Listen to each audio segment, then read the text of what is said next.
Thumbs up. Yeah, Yep. Nod of the head. Okay, thank you. So we're gonna start this as I guess first off, welcome to everyone. Thank you for coming.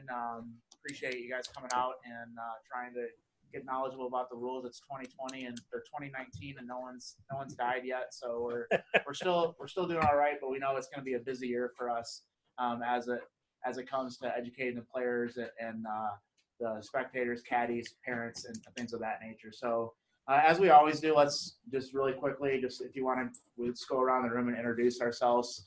We have some here and some. I'll introduce people online as well. But if you just want to say maybe just your name, your club or your course, and how many years you've been officiating. Lee, if you want to share.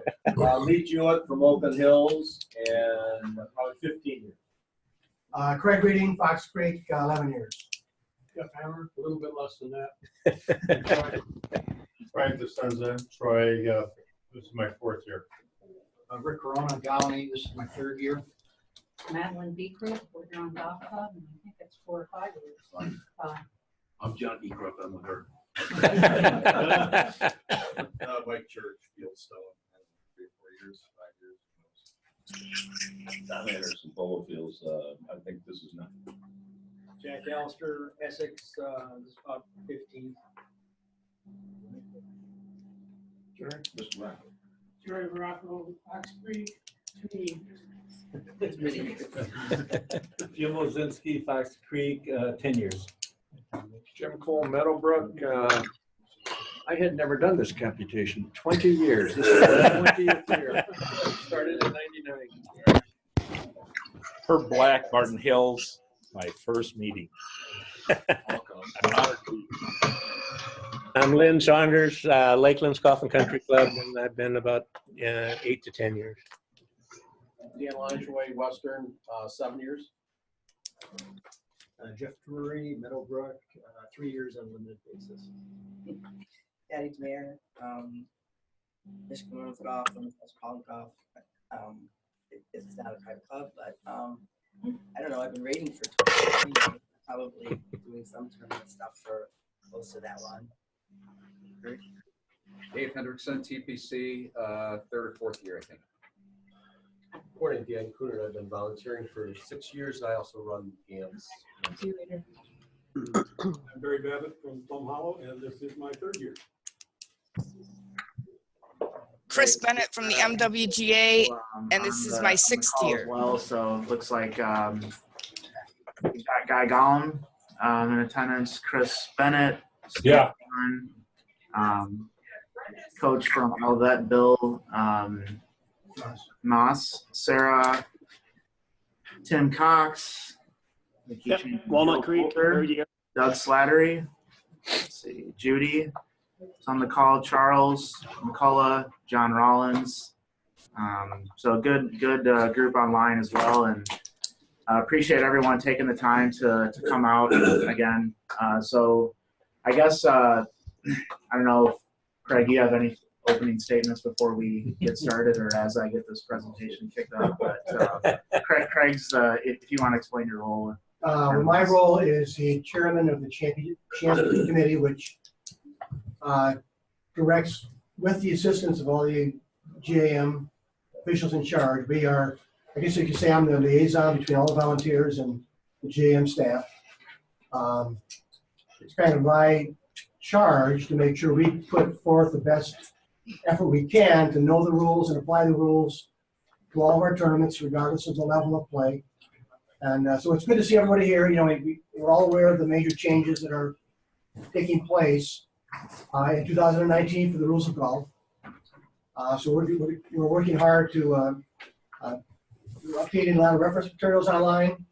We're making some changes. We're studying how we want to trouble hold people, officials to conduct themselves out of the course in terms of applying the rules. So I don't want you to take offense at things you may see in your reference guidelines. Those aren't finalized yet, but we are concerned about making sure we apply the rules. And since they're so new, we want to make sure we do this the right way. But again, we'll do this in good spirit. All good intentions are, and we have all good intentions to apply these rules. And I can't say enough what a good group we have in terms of volunteers. I enjoy working with all of you, and I think the GAM staff also is very appreciative of our work, and so I think we do have a good relationship there. So welcome for this year. Yeah, great, thanks, Greg. The other thing too is it's kind of small, but in the corner there you can see the GAM logo is going to change slightly for this year because it's our 100th year anniversary. So it is the GAM's 100th year, so that's something we're celebrating throughout the year, but primarily at our annual meeting and at the Michigan Am at Oakland Hills. So it's something we're looking forward to, another kind of added thing in the that we're going through this year, but something to let everyone know about if you haven't heard or seen the press releases that we've done about it. So today we're really gonna focus on what it takes to be a good official, or some good practices for being a good official, how we want to conduct ourselves out there, how we want to handle ourselves with the players, and then some of the challenges that we're gonna face with the new rules in terms of it being new for people, and how we're gonna go about educating not only ourselves, players, the general public. So we're just gonna kind of walk through some basic things. A lot of this, some of you have probably seen before, but it doesn't hurt to kind of go through it again, especially with the new look at kind of framing it with the 2019 rules. So really, I guess one thing that Craig, I know Craig does a good job of stressing, is that when we're out there officiating, these players are our customers. And we're not, obviously, customer maybe is not always right, but that's kind of the approach that we want to take, is that these are our customers. We want them to keep playing, and a lot of times these players have choices on where they play their tournaments, and so for us to treat them fairly and with respect is really important. Something we can't lose sight on. We're not out there to give out penalties. We're out there to enforce the rules, and there's a right way and a wrong way to approach players, which we'll get into. But you can see this picture here is I always like showing this picture. It's a player or an official really helping out the player there, and in this case looking to identify the ball now in what we would call a penalty area, which we'll get to farther down the road. But the other thing I always like to point out about this picture is that the official is demonstrating good form. They always keep the penalty area and the player in that order. So if they do happen to fall, the player can catch them. it's always important to make sure that you're keeping your fundamentals when you're out there officiating, because you never want to be the person falling in. You want the player to help you, or the player to be the one everyone's taking pictures of. So there's obviously, we talked about there's a good way and a wrong way, or not so great way of going about officiating. So last year, Teddy Valentine, a basketball official, had a public thing that kind of went crazy, but basically he made a call and the player wanted to talk to him about it, and he turned his back on the player and wouldn't discuss with the player. And so really that's not what we want to do out there. And really this year I think we have kind of a different platform than we've ever had before, because the rules are different. The players are going to want to engage with us about the rules. And so we should use that to our advantage to be able to have that conversation. And when we do give a ruling, stay there and be willing to explain it to the player, so that we're not just telling them, hey, this is the penalty, and then walk away. So again, it's just that customer-focused mindset that we want to have out there. But so if we have something bad happen, though, we won't. The Big Ten banned Teddy Valentine this year from officiating. We won't ban you. We'll just make sure you have better coaching if you don't handle things right. I guess if it's really bad, if you go and like punch a player or something like that, maybe that's a different story. I don't know, Craig. You're probably the enforcement on that, but right. And then here's a good example of a great official, Ivor Robeson, who was the starter at the Open for however many years, and he famously every year started all the games out there. And when he did that, he didn't take a bathroom break. We're not going to force you to do that. So if you need to get relieved or take a break, let the Rovers know. But really, he's a great example, and we're out there for the players. It's All right, so some of our goals and objectives out there. We're really out there to, again, enforce the rules. We're not out there to give out penalties. We're there to decide questions of fact. Did this happen? Did it not happen? And then we want to, this USGA speak here, ensure fair play under sporting conditions.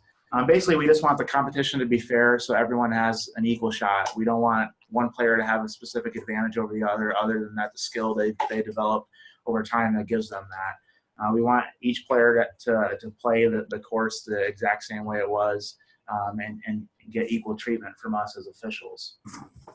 And then this whole spirit of the game, it's another focus for the USGA. It's always has been, but this year it is another thing with the new rules, in that we want to make sure that etiquette and the spirit of the game of golf is being displayed out there. And there'll be some things like code of conduct policies and things like that will now have some more leniency to develop and use out there, whereas in the past, with the previous rules, we haven't had that opportunity. We want to be preventatives, right? So if we see things or breaches happen, we want to make sure that we step in and stop them from happening. We're not out there to be the person that sees something and then doesn't say anything to the player and tells them and it causes an issue. We want to stop it from happening so that we can still teach them the rules, but not allow them to get a penalty, because that's the last thing you want to happen out there. And then this one, I always struggle with saying this, but be conspicuously inconspicuous. I think that's close enough.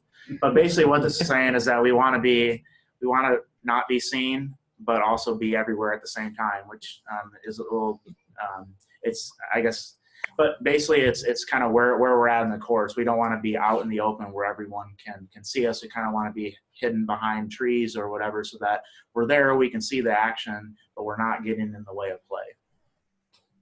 An example of that might be if you've got players that are well-seasoned players, veteran players, that know what they're doing. You've got a situation where they're trying to find the nearest point of relief. And if they're proceeding in the correct way, there's no point in you stepping in and telling them where the nearest point is. If they've determined it and it looks correct to you, then you just let them proceed. There's no point in you directing every player on how to determine the nearest point of relief. Let them do that. That's kind of what Kyle's getting, in around the same situations. Right, definitely. And then, we talked about this before, but we want to be respectful with the players, and obviously we ask them to be respectful back to you. And if they cross the line, we want to step in and make sure that they know that they're in the wrong as well. But we ask that you guys be respectful to them, and it's tough. Sometimes being defensive is human nature. It's a trait that's allowed humans to evolve over the course of millions of years. Or thousands of years, but it's having that, knowing when you're out there at an event and some parent comes up screaming at you because their kid just made triple on the last hole and they don't have anyone to yell at but you. Sometimes you just have to understand that that's their outlet, and they don't mean it personally, but sometimes it can come off that way. So I'm not saying that it's easy, but trying to not be aggressive when we're out there is important. You're going to be blamed a lot of times for losing a player's ball, and you're not out there as marshals, and you don't have to tell them that, but you kind of take it in, and because some of us have better vision than others, and so we can't see every ball that gets hit in bad country. But there's no point also in telling the player that, hey, you hit it, not me. Don't. Right. No point in pointing it out there. Right. Yeah, we've if you didn't see the ball, just tell the players that. Don't tell them that you have bad eyes. Tell them that you just didn't see it. So we know not everyone's perfect out there, but don't tell the players something like that, because then that just comes back and that just gets them going. There's lots of things that happen out there. You're going to move your cart when someone's about to hit, and you're going to pray to God that person hits it straight, because if they don't, that look is coming right back at you, right in the eyes. And then, it's obviously it's your fault because of the cart. But again, as Craig said, we're not there to tell When them, the hey, drive lands in your cart. yeah, well, yeah. If that's the case, then I was under a tree way yeah, up to the. yeah. Well, I mean, if that happens, there's a rule that allows for us to continue on. But yeah, no, that can happen, and sometimes, hopefully, it's because we're in a place that we're just way off the beaten path, and they just hit a bad shot. Yeah, that's what it was. Do you have any guidelines for that gray area where, your example, that parent comes up and starts screaming at you versus taking it, as opposed to somebody? When do you stop? When's enough? When is enough enough? Is there magic words that they say that you want to say? All right, you say the magic word, as TV Teddy would, right? And you're gone. Or had situations, and you had a pretty prominent one last year in the Michigan Am, where the player crossed the line. Right. I wasn't there in that situation, but I sound like the official took an awful lot before anything happened. Right. Is that correct? Or no? Yeah. I think Nick was involved in that. I think it was wasn't Nick. But we are this year. We are going to have this year. The USGA is changing its rules regarding code of conduct. Whereas before, the only penalty that we could impose on a player was disqualification. And that's a big leap. This year, we can impose one-stroke penalties for the first offense, or we can even give a warning out for the first offense. Or we can impose up to warning, one-stroke, two-stroke, up to DQ for a player. So we have more weapons in our arsenal, so to speak, to address these kinds of codes of conduct issues that players will throw at you. I would say that if a parent comes to you, most of the time the parents are arguing about a ruling. Get the rover on the radio and have him play the radio over the take out the speaker on your headset, take out your earpiece, and talk to the rover in charge with the player, with the whole couple of person and the parent, and go over the ruling, see what Steve's right about. Jim. Yeah, I mean, we just had the seminar with Mark Wilson, who's officiated at 61 major tournaments. Mm-hmm. Learned from him that he carries an extra rule book. And if the guy is really in his face, he hands him the rule book and says, let's look at rule 4.3. In the situation you're talking about, I'd never had an extra rule book, but if they got really hot and I could find it or radio somebody that knows and get it, I say, look here, here's 16.2. You read it and give me your decision. And then, when it's on them and you've been nice about it, it just goes right away. Yeah. Yeah, I think that's both are great points, and I think Lee, to kind of add on to answer your question, I think that at some point it's best to just say, please talk to the official in charge, or to call the rover and have them help with that. But I think ultimately, if they're giving you, I would just say, please go talk to this, or say, hey Ken, can you come out the whole 7? There's someone that wants to talk to you. Because we don't want you guys to sit out there and just take it from someone, because a lot of times they do go across the line, and I think that the situation that you mentioned, I wasn't there. When you identify somebody that's really upset, like that, right, then you ought to contact the rover right away, right, and at least have them swing by at some point and explain the situation, so there's more than just he said, she said. There's several people involved. Exactly. Yeah. No, that's great. Yeah.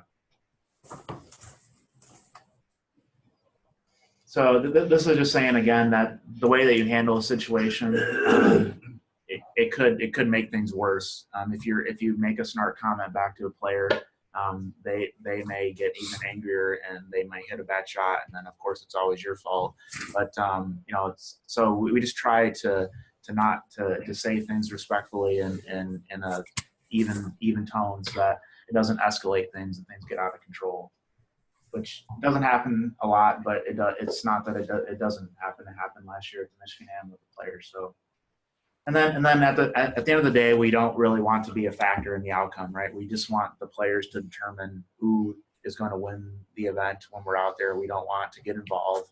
We want to enforce the rules as they're written, but we don't want to be a factor in the outcome. Kyle? Yeah. I'm just thinking, another thing that's come up at past meetings is a lot of times they want a ruling. They see you, they wave you over. first words out of your mouth ought to be, what can I do to help you? I mean, just those little words also takes a lot of it out. You're not there to confront. You're not there as a cop. What can I do to help you? Right. Right. Yeah. No, that's a great way to say it. Help, assist, or anything that puts them in that mindset of, hey, they're not here to penalize me. Yep. So some things we talked about preventative officiating and how that's important. Again, we really want to, if we start to see something happen, we want to step in and prevent it from happening so the player doesn't get penalized. And that's in the rules as well, as that we have to act upon breaches that we see. How aggressive or passive you should be, or when you step in and when you don't, depends on a lot of different things. As Craig mentioned earlier, it could be the experience level of the field. You might do things differently for a junior event versus a senior event or a Michigan Amber event. It may be different based on your experience. So you might not feel as comfortable the first tournament of the year, but by the end of the year, you're ready to go and you're ready to step in there and say something. I think everyone has their own style. I guess I'll speak for myself, and then some other people can share their thoughts. But I tend to like to stay back and don't get involved unless the player asks, or I see people looking around, or I see someone doing something wrong. I'd prefer the player to try to do it, and then if they don't do it right, then for myself to step in. I don't really change my approach, whether it's juniors or seniors. That's just the style I like, but I know everyone's different. I don't know if anyone else has. Maybe some of the people that have been here for longer, 15, 20 years, has stuff to say. When I've done the high school or the juniors, a lot of times, if I see that there's going to be an issue, then I'll say, do you know your options? Mm-hmm. Because sometimes they just don't. They just, like on a water, they would always, try and take 2 club lengths. And it's like, well, you have this option, you have this option. And they're like, oh.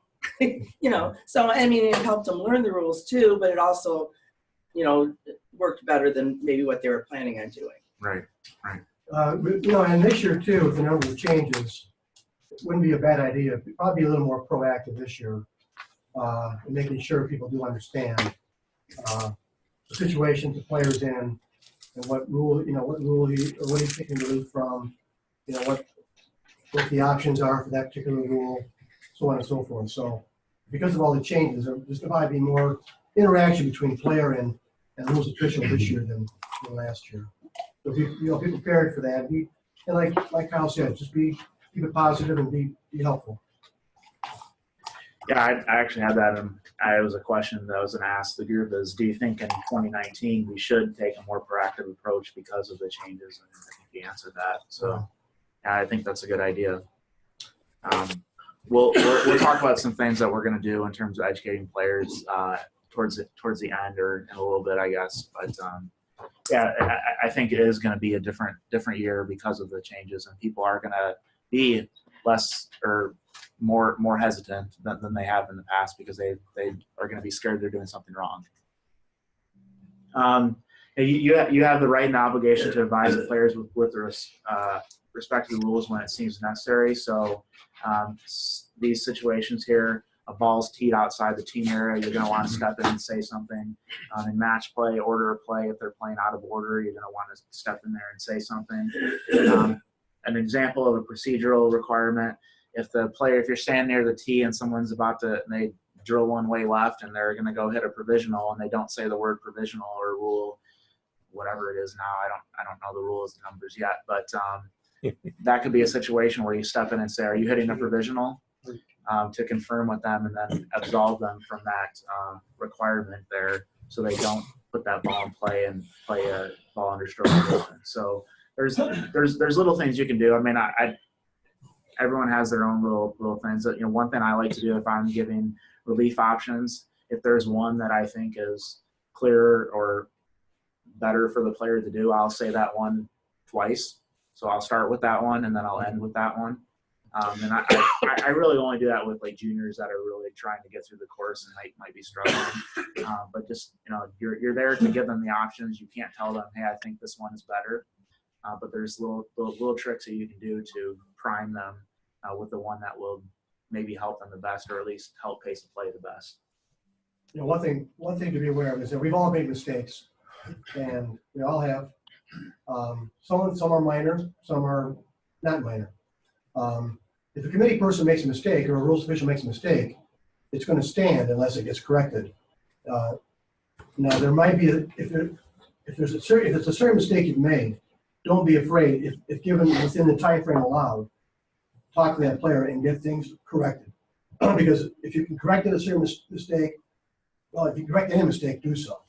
Because after a point, if it's not correctable, your ruling is going to stand and no penalty is going to be applied to the player. It's going to be just a committee error that just gets written off as committee error.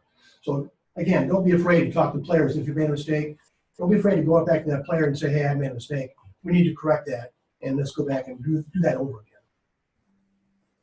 Which goes to really back to 14.5, which is the eraser rule now versus 20.6, right? To be able to, if people make mistakes, you can correct them. They drop it from up here, where they're supposed to drop from their knee. You can use 14.5 to correct that before they play the shot, and there's no penalties. Yeah, I was also addressing things that you've told the players that they can do that are incorrect. Right. But yeah. And it's important to let the players know in that case as soon as possible, because what you don't want them to do is to go on the next hole and do the same thing that's incorrect. And at that point, you know, the committee will probably still could still not or absolve them from penalty, but at some point in time you want to let them know so that they can do it the right way, and they don't tell people, and then you know that group sees it happen, and then they don't ever find out, and then the next tournament the other person in the group does it and they say, well, the rules official at the last tournament told me that was okay. Well, at that point they're screwed. So really telling that player as soon as possible would be ideal. Now it's different if the player is going to be disqualified for something. Maybe they teed off from the wrong tee and we just found out about it and they're 3 holes ahead and they can't go back and fix that. At that point, there's really no benefit in telling the player unless it's going to impact the competition for other people. So at that point, we've often just said, hey, we'll tell them in scoring because we don't want that player to get out of hand or you know, during the round. There's really nothing that we can do about it now. So telling them on the 8th hole versus the 18th hole, there's really no difference. If it was the final round of the Michigan Amateur for stroke play qualifying and that person was in the top 64, then we'd probably tell them and let people so that everyone knows that where they stand.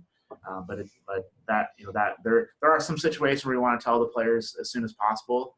If we do discover a mistake, and there's others that we will wait purposely to diffuse the situation because it doesn't do any good by letting them know as soon as possible. Are we trying to create one with the new rules, 2 with any officials that are maybe unsure of the rules, and thirdly with any new officials that we're trying to create an environment where they refer to the rover right away? Yes. As opposed to saying something and then, oh, I wonder if that's right. If you're unsure, then you ought to be talking to the rover, right. On the radio, and Yeah, we're going to cover a few of the new procedures for this year to address that. But yeah, that is something that we're going to do because of the new rules being in effect, and also just as a way so that everyone can learn, and a quality control thing for our events as well. So we talked about code of conduct. So one of the changes to the rules in 2019 is that committees now have the ability to put in a code of conduct that has some teeth to it. It has some variety in terms of the penalty structure. Whereas Craig was saying earlier, it used to be that you had to DQ the person under Rule 33-7, and that was the only thing that you could do. You couldn't say a 1-stroke penalty here, a 2-stroke penalty here. That's not to say that other associations haven't been doing this. So the AJGA, or American Junior Golf Association, for those that don't know, they've had a code of conduct policy in place for years, and they've been issuing penalties for people that have violated it. And this is really just going to give them cover. But one of the things that they did was that they value teaching their players skills, whatever. And if a player repeatedly didn't fill their divots or didn't replace their divots, they would issue them a one-stroke penalty for code of conduct. If players swore, they would issue a one-stroke penalty for. So this is something that people have been doing, and now the USGA is allowing committees to set that up. And so our committee, rules committee, is working on setting up something that's more transparent for our events, so that players will know and that we'll be able to enforce it. But we're still working through that process. And Craig, I'll go through a few things here, and then if you have anything else to say about that, you can. But it is something that we're going to do to be able to help those situations that we talked about, the Michigan Ham and other situations that come up with players not acting appropriately. So we need to set it. So if you go to, if you have a committee or officials guide, it's under the committee procedures page. And I should have wrote the page number down. I think it's 415 is the page, but it's actually really good. And what I know what the committee is doing is they're just going and they're really going to use this as a starting point.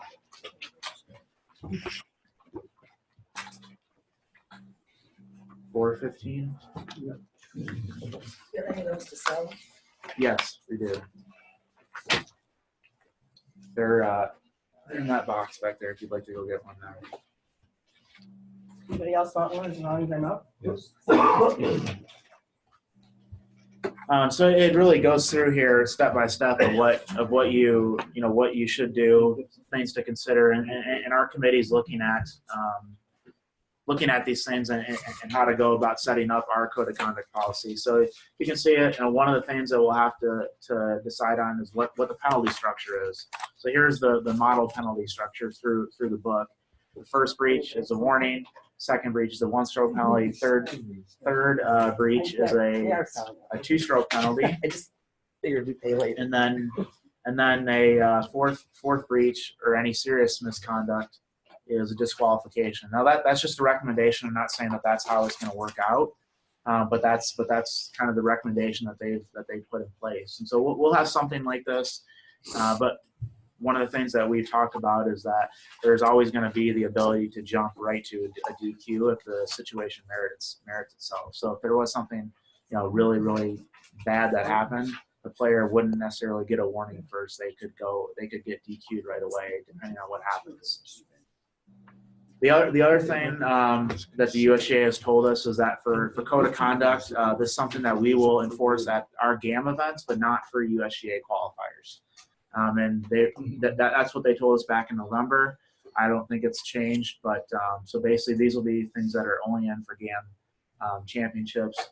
And I'm not 100% sure on the reason, but my guess is that they're doing it because they don't want someone to get DQ'd or penalized for something that we do in Michigan. Whereas if they were qualifying, 100 miles down the road in Toledo or whatever it is, and they wouldn't get a penalty there. And so there's probably just a lot of legal issues that could come up with that. So I think that's why they're not doing it. Maybe down the road they will, but it will only be for GAM events, or at least that's what they told us. Code of conduct, pace of play. We're still going to be allowed to do our pace of play policies for USGA qualifiers, at least unless they tell us differently. And then the big thing with this code of conduct and pace of play, which we'll talk about in a sec, is just the enforcement needs to be consistent. It needs to be fair. It needs to be the same if it's in Kalamazoo versus Gaylord versus the Upper Peninsula versus Metro Detroit. It needs to be the same place to place to place. So how we go about enforcing it is something that the rules committee, GAM rules committee, is deciding on what we're due. So it could be something along the lines of, maybe the rules official or the trouble hole rules officials won't have the authority to issue a penalty, but they need to get the rover involved or the official in charge or the rules committee involved to assess the penalty, but they can still report on what happened out there. So that way we're not having 100, 200 different people looking at it and deciding whether it's a one-stroke penalty or two-stroke penalty or whatever.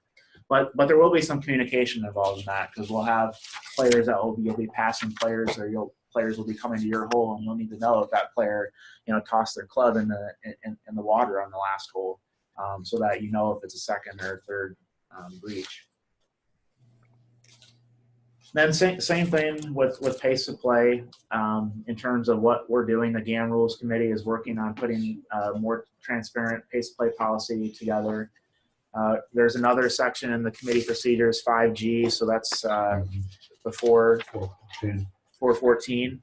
And so this one isn't as robust. There's still some guidelines on there on how to set it up, and we'll be asking the same questions and determining the same things. Penalty structure. Is there going to be a warning first and then a 1-stroke penalty and 2-stroke penalty, or is it just going to be a 2-stroke penalty? One of the things that we talked about previously, we've been able to penalize players under undue delay, 2-stroke penalty, but sometimes going to a 2-stroke penalty, as Craig was saying with the DQ, is a little bit more meaningful. Whereas if we issue 1-stroke penalty, it allows us to enforce it better. And get the players talking to say, these people are actually going to penalize you if you don't play quicker. And it's not as big of a deal or big of an impact on the outcome of the event. So those are things we're talking about. We're also talking about, okay, are we going to have it be in a lot of time per shot? So the new rules say in there 40 seconds per shot. Are we going to say that? Are we going to say, is it per shot? Is it per hole? Is it per round? Is it all of the above? These are all things that we're talking about that we're going to do, and it'll probably be a combination of all. Yeah. Do you see this, once it's developed, to be a potential template for clubs or organizations? Yeah, definitely. I think that's a great idea for us to let the club officials know that here's what we're doing, and perhaps not just for general play or daily play, right? With major events at their yeah, clubs. Invitationals and tournaments, right. And yeah, right. We had some interesting dialogue. Sure. On code of conduct. Sure. Yeah. Well, and it's a lot of times I know at the club level, the relationship between the rules committee and the members are a lot different than maybe what we have. So there's probably, I know it can be tough to. Yeah, they didn't like the refs as they were sending me down the road. Right. But yeah, and then at the end of the day, again, it needs to be fair. It needs to be consistent from event to event. So it's something that, to be honest with everyone, right now we have a pace play policy, but it is enforced differently depending on who's there. That's something that was brought to our attention by players and noticed by staff and other officials, and we're working on making that better so that there is just one policy that we have and that it's being done the same way. And we're bringing everyone, but the appropriate parties to the table, or people that wanted to be involved with it, to have those discussions. So I don't know, Craig, if you have any other things to say about the code of conduct or pace of play, or what we're doing. And not really. Just that the pace of play will be formalized. It's a work in progress, like it is every year probably, and it'll be put into the record materials, and it'll also be in your volunteer packet. So there'll be a lot of communication in the future about that. So Craig mentioned. Sorry. Yeah. No, from a procedural standpoint, the trouble hole official, I'd like to point out that even though we're not allowed to give a pace of play penalty, the trouble hole official keeping time on all the groups makes the rover sure of what the decision is. Not, you're out of position here, but you've been out of position for 3 holes. Right. So all day when we're on a trouble hole, we're keeping pace of play for each of the groups, then that supplies the rules official emulation. Yeah, having that data is important. Then it's better for us from a position of a player arguing back or asking a question. Hey, we have you out of position in hole 4, 7, 12. We had times of 50 seconds, 55 seconds. That information is helpful, and a player can't deny it when we have those facts. They might think that Craig or Mick doesn't like them, but you know, if we've got more facts, then that's helpful. As Dan mentioned, the trouble hole officials play the critical role really in basically policy by identifying as early on any groups that are out of position to the group ahead of them. And like the sooner we know about that, you know, the better we can address it and get the situation rectified. So again, the trouble hole people, keep in mind that's a very critical component of what the responsibilities are out there. So we do have some resources available. Currently, we're working on adding to those as we go on, as we develop the old guides that we've had in 2019 them or updating them. But these are the ones that are available through the GAM volunteer page right now. So I think everyone knows how to get there, but if you don't, you log in to your GAM account, and then there's a green menu bar that goes across the page. There's a more button. You click on volunteers, and you have all these resources available to you on the right side of the page. So there's links to the USGA website, USGA YouTube videos that you can watch, a lot of different PDFs, video presentation. We'll talk about the clarifications that came out in December towards the end of today.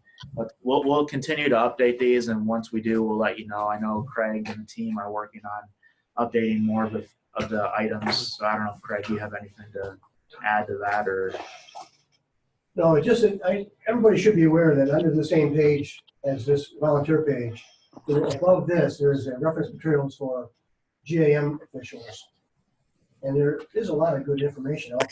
You know, Gene Myers played a good part in putting together, and you know, we're going to be updating probably most of those documents this year due to the changes. So I hope everyone is aware of those and makes good use of that reference material, because a lot of time has been spent updating that material. Right, and then we also added, yeah, sorry, Mike. On that one site, that Wisconsin site, I thought it was going to be broken down, but they go through the whole thing just like Mark Wilson did, the 4 hours. I think Jim listened to it too. I would listen to it for a couple hours, but each segment I think it's going to be the same thing, just reviewing, and they did quite a good job, even though they couldn't see me.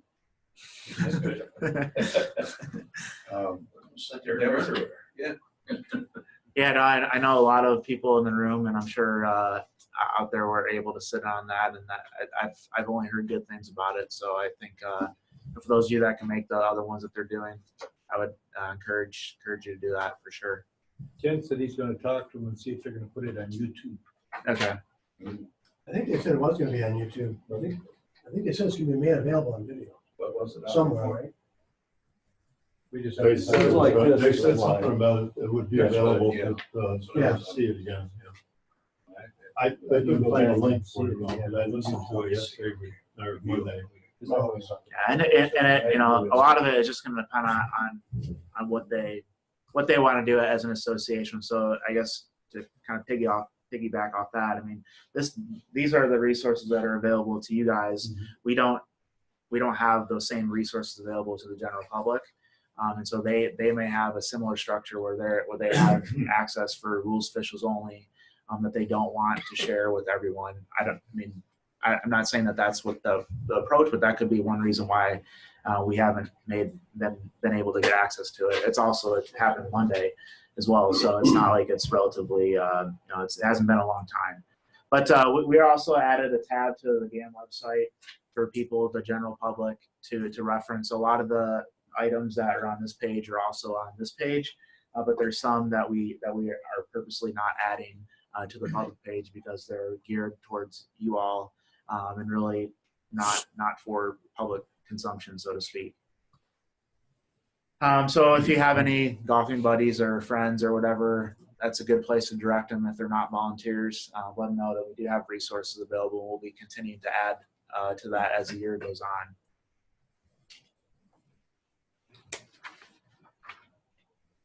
It also on this page talks about some of the clinics that we're doing. So Mark Wilson's seminars are listed on here, as well as some of the other clinics that we're doing across the state. Which brings me to my next point, is that we are doing clinics, and that I know a lot of you, or some of you, have expressed interest in helping out. So we do have a handful scheduled right now. We'll get, my guess is that we'll probably get close to 50 that we'll be doing this year between high schools. We really haven't talked at all to the high schools yet. So once we do that, once they start getting going in March, we'll probably have at least one a week. But if anyone's interested in helping out or going there to kind of see the presentation, let me know. That one of the officials that's not on here, I don't believe, but she'll be with me at Calvin College helping out. And if there's anyone that's interested, it'd be great to have you there to see it, and also just to interact with the players and or the attendees. So if your clubs are interested in having something, let us know. We'd be happy to host that and set something up. All right. So as this has been referenced multiple times throughout the presentation today, but we do have some new procedures that we're going to be rolling out for 2019. And one of them is we're going to have the rulings being called in over the radio. Again, with the rules changing, we want to ensure that our players are getting the best rulings out there. And really, this is not it's not something that you're going to have to do every single time. I guess just to give you a scenario of how it would work, is that first event of the year, or whatever, you've got a player that needs to get relief from a penalty area. The best way to do it, in my opinion, is to call into the rover. Hey Lee, I've got a player on hole 6 here. They hit it in the penalty area. Their 3 options of relief are to take 2 club lengths from where they last crossed the edge of the penalty area, no closer to the hole. They can go back to where they last played from that point, 1 club length, no closer to the hole. Or they can go back in a line with where they last crossed the edge and the flag as far back as they want on that line, and drop within 1 club length of their reference point in the relief area. And you go through that, and Lee's going to come back and say, okay, great, sounds great. And then he or she may say, all right, if you get a situation like that in the future, you don't need to call it in, but if you do have anything that comes up that's different, please let me know. And really, it's beneficial to you as a rules official to talk through it. It's also beneficial to everyone else that hears that. That's how I learned the rules when I first started, is that everyone called in rulings. So I just tried to soak up everything. And when people called and asked questions, I would try to race the rules, the head rules guy, to see if I could beat that person to find the answer. So everyone's going to benefit from this. Yes, it might be a little bit tedious at first, but it's really just to make sure that our events are run as best as possible, and for everyone to get caught up to speed as soon as possible. And down the road, you might midway through the season in August, Tom might come up to you before and say, hey, you don't need to call anything in, but if there's something that comes up that's out of the ordinary, please call it in. So it's really going to be a case by case, but we are going to ask that for the start of the year and your first events or anything that you're not comfortable with, please call in over the radio. And our preference would be that you call in over the radio and try to talk through it, as opposed to just asking the rover to come over to help, because that is for everyone's benefit if you do that. And no one's going to look down on you or whatever if you don't say it right or get it wrong. We'd rather, it's a learning opportunity for everyone. So I don't know if, Craig, you have anything else to add to that. I know some people may be offended that we're asking you to do that, but we have a lot of different situations that may arise. So rather than try to say, if in the past we've always said, if you're not 100% sure, call into the rover. Well, if you make a ruling and you're wrong, you've probably been 100% sure that you were doing it the right way, and you just did it wrong. So how do you define the 100%? This way, we're all in the same boat. We're all learning together. But as we gain experience, certain things will become more aware, obvious as to what decisions you can take out there and which ones not. And it becomes a matter of working with the rovers that are working that tournament day, and the comfort level that they have with you making those rulings in terms of how much communication you do for each particular ruling. There's no point in repeating each relief from animal hazard once you've established knowledge of that relief situation. And as Kyle's going to mention too, in addition to calling those things in, we're going to ask that rule trouble officials and rovers make notes for every rule. Just make a slight note on we would have on your volunteer package. There'll be a place for you to make a notation for the rulings that you are moving out there on course. Great. This is for rulings that we make on the golf course. This is not for like when you referenced before, we're playing with better players and they're kind of policing themselves. You don't want that, do you? Only when the volunteers are involved. Yeah. Correct. Yeah. If they're just taking relief and you're watching it, yeah, you don't need to let it go. Yeah, Just when you're interacting with the players. And you don't want to record it that falling in the water and somebody took it. If they're really. No, not necessarily. Yeah, Mike. Has there been any thoughts about making more than 2 rovers out there? If we're going to do all these computers? We're entertaining that idea, yeah. There's a lot of people that have expressed ideas or interest to get involved in rovers, being a rover. So we can certainly utilize additional rovers to take on some of these additional things we'll be doing out there. A lot of it's course dependent too. I mean, having 3 rovers at Fieldstone is a really good idea. Having 3 rovers at Gowney Golf Club is not a good idea because one person can sit in the middle and officiate the entire golf course. But yeah, no. That idea has been brought up, and I've worked under that environment before, and I think it does work well. So that's something we are talking about. And as Kyle has said, and Lee just mentioned too, the whole point of the communication process back to the rover and talking through a ruling is that everybody gets to hear it. Every goes through their head, and oh yeah, okay, that's the right way. I was, I know how to do it now, or I was a little concerned about it, a little questioned about it, and it'll become more clear to everybody as we talk through all these different rulings out there. Great. The other thing might be if you have someplace such as number 8 at Forest Acres West, right, where literally someone in almost every group is in a penalty area. Are you going to record that consistently on your sheet, or are you going to say the first 2 or 3 times if you're not making a ruling and the guy's walking up there and they understand how to make their drop, they make their drop and play on, but you're not going to keep recording group after group after group. In some cases, it's every group. So I think what I mean, obviously we don't want this to be an additional burden. We want this to be as easy as possible and really as a reference for you to use for the rulings that you gave when you left, but also for us to try to gather some data on what's happening out there in terms of, because I mean, when we're talking through things in our education sessions, if we look back at the year and say, hey, 63.2% of our rulings that we recorded were penalty area stuff, we should focus 63 point whatever I said percent of our time on that. So maybe not writing it down every time, but just making tally marks on how many you gave out so that we do have that data. Because I mean that data can be useful for us. You want to write down every player that doesn't. No, yeah, or maybe you just write down the group number, the group time, or whatever, so that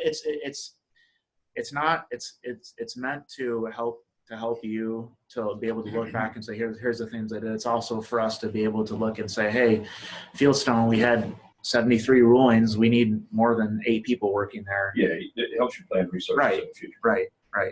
But as an official in the scenario that you talked about with relief options, I might also like to be reminded that another option is play the ball as it lies. Right. And that loose impediments can be removed now.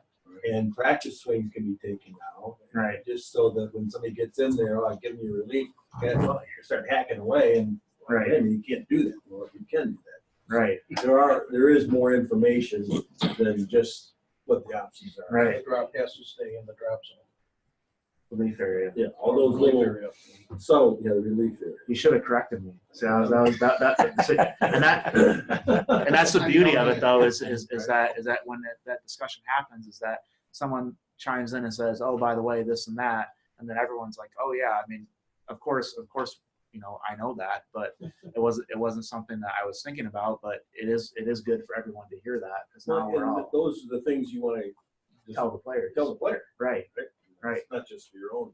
Right, definitely. You know, I'm just thinking, you know, we're too old. Write all this down.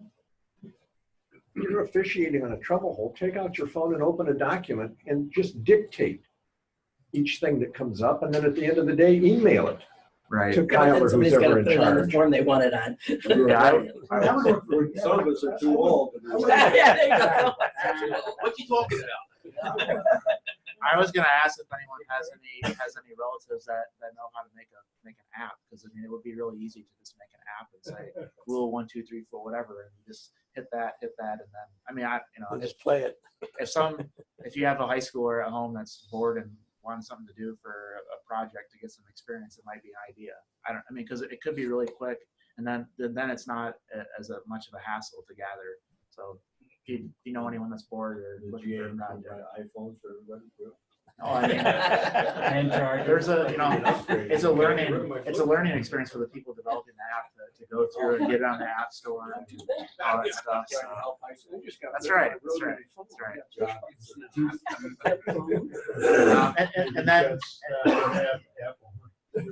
And then getting back to that whole gathering data, it's really helpful for us to be able to know, okay, hey, in the first week of events, we have this many rulings, so we know what we need to target our education towards for players and everything. So yes, it is a little tedious, but it's standard practice for USGA events. If you worked a USGA event, they ask you to do that.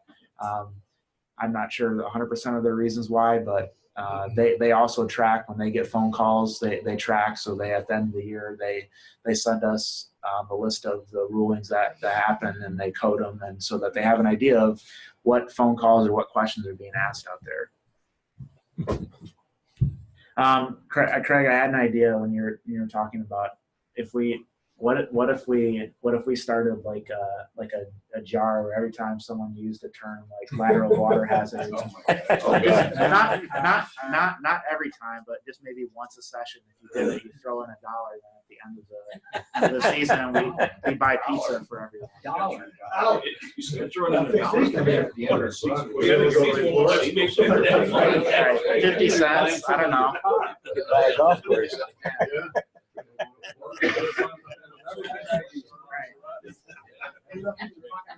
You're talking about a penalty jar, huh? I'm saying for these sections. Yeah, for these sections. Yeah, Oh, yeah.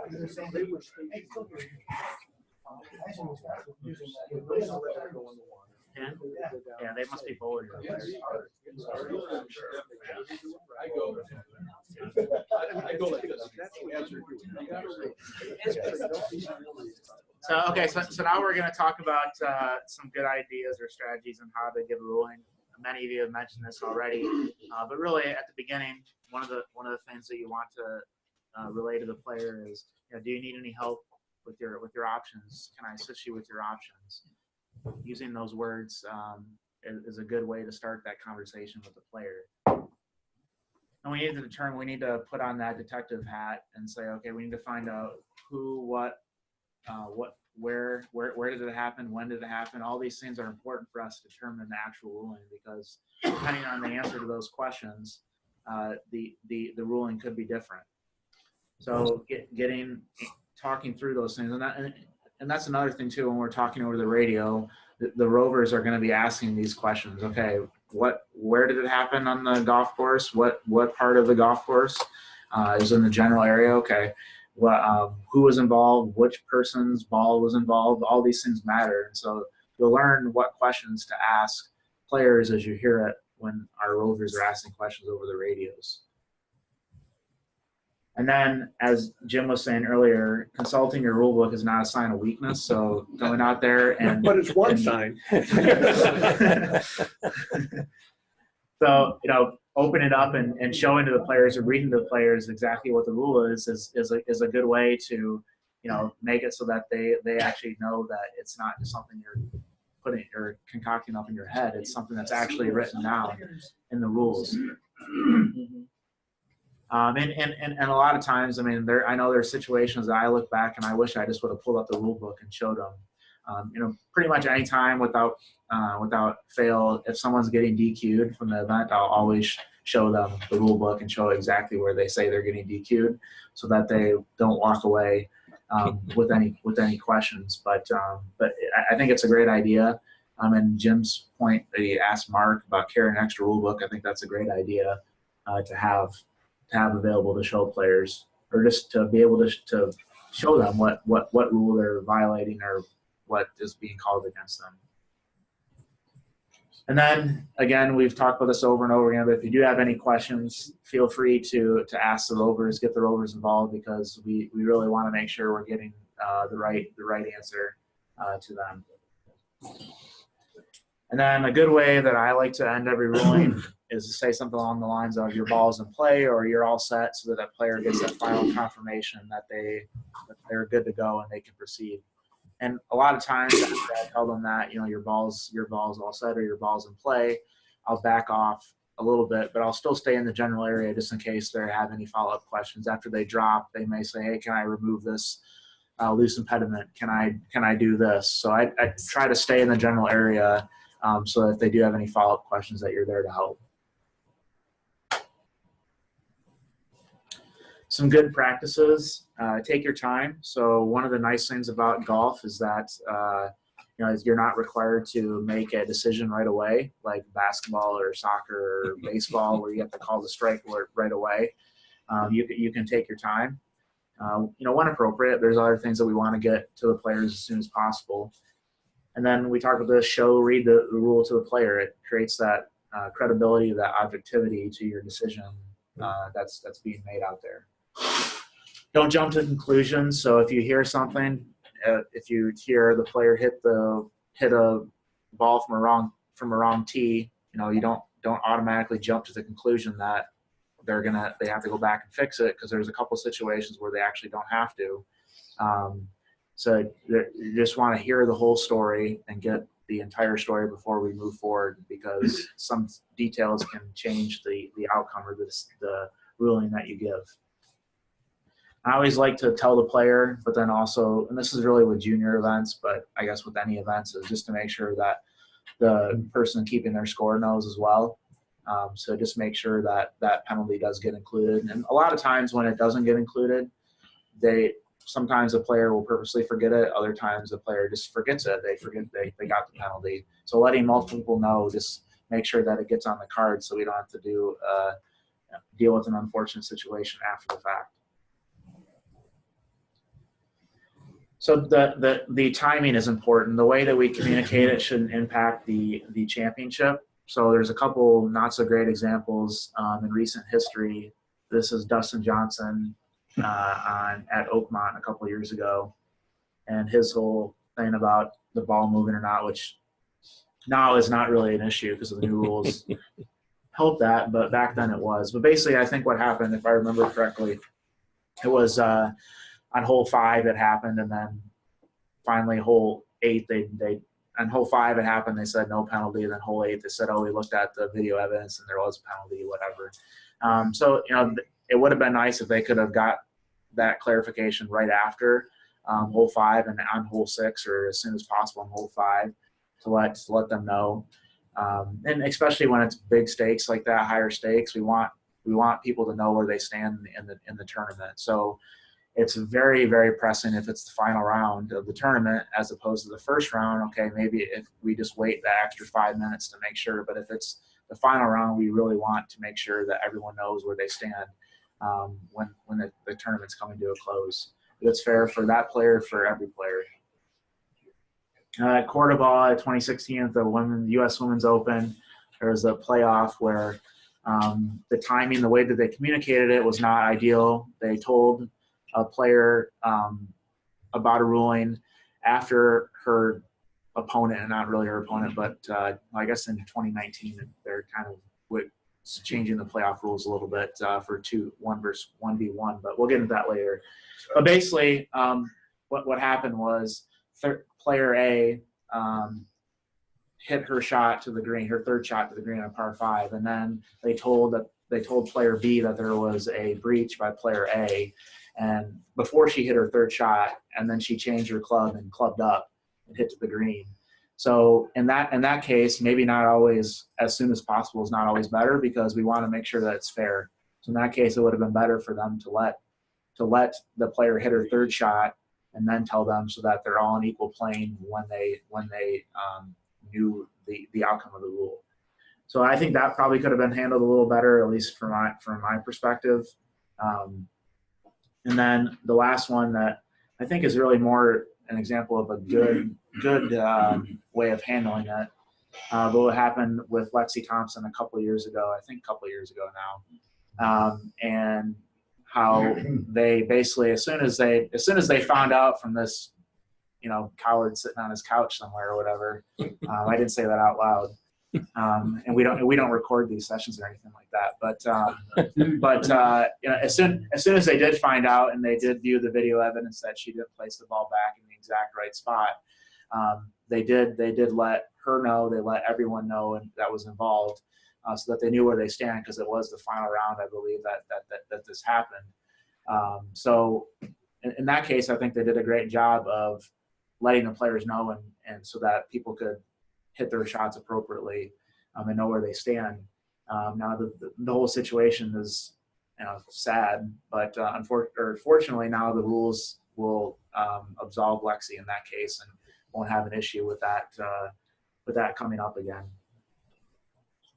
But there shouldn't be anything wrong with, if you're in a situation as a trouble hole or wherever it might be, even a referee in a match, and you're unsure of the ruling, but you think maybe it's what the penalties might be, to suggest to the player, and assuming you try to get a hold of somebody you can't, suggest to the player, there's a penalty here, I'm not sure exactly what it's going to be, I'm going to clarify it, and I'll get back to you. And that takes a couple of holes. That's not really, it's better to get it right than it is to say something that's wrong and impacted.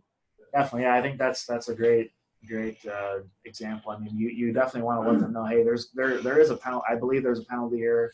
Not exactly sure what it is, but we're going to let you know as soon as possible what it is. And I think that's definitely the way to go. And I mean, that's one thing too, that even if I were to tell someone, hey, it's a 2-stroke penalty for taking relief from a penalty area, if I tell them that doesn't mean that they get that. If we find that out before they turn their card in, then we can reduce that down to a 1-stroke penalty. So even if we tell someone something wrong, if it's something like that is fixable, we can fix it, and it's not, the player isn't stuck with it.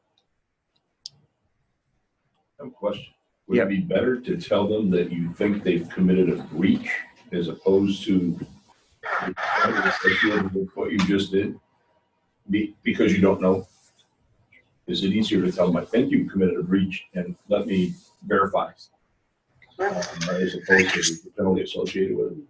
I mean, the perception is, once I tell you there's a penalty associated with it, now as the golfer, I'm not sure what the hell I'm doing. I don't know if I got a 1-stroke or 2-stroke penalty coming at me, or even if I've got a penalty coming at me. But you're going to examine it or speak to someone, or rules official in charge.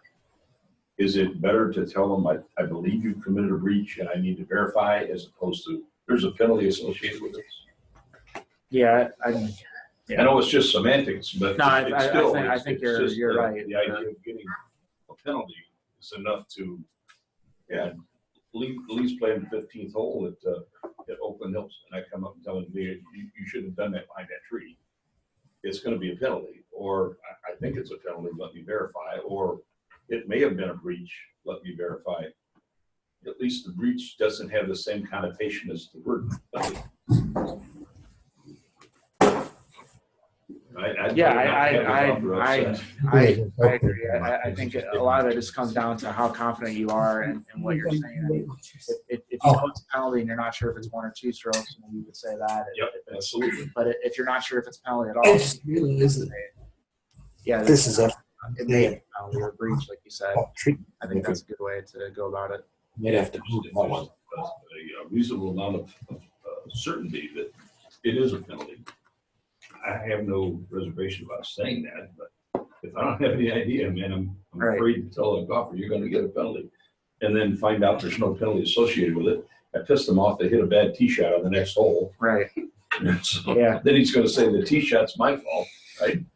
Yeah.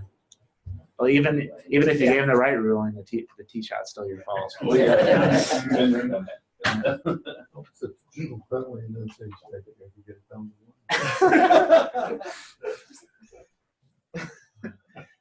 I really like this. I'm gonna get it down to 1 for you. Yeah. All right. So when we're studying the rules here, you've all heard this from me before in the past, but when we are studying and we continue to study throughout the year, those definitions are really the most important part of the rules. They're the code words that allow us to understand and apply equal principles across the course of the situations that we encounter. So I would definitely spend some time. We're going to be incorporating the definitions into our presentation, so that we'll put those out so that you can see them. And then we'll also discuss some of the differences from 2018 to 2019. Some of them are just the way that it's worded. It's worded less lawyer-like and more commonsensical. Some of them are actually substantial changes to how they're laid out. So, but definitely studying those is important. Learn the way you learn best. There's lots of different resources out there. There's videos, there's written resources, there's going out there and officiating, or going out there and being that person that no one wants to play golf with and tell them, actually you dropped it wrong, and getting that practice.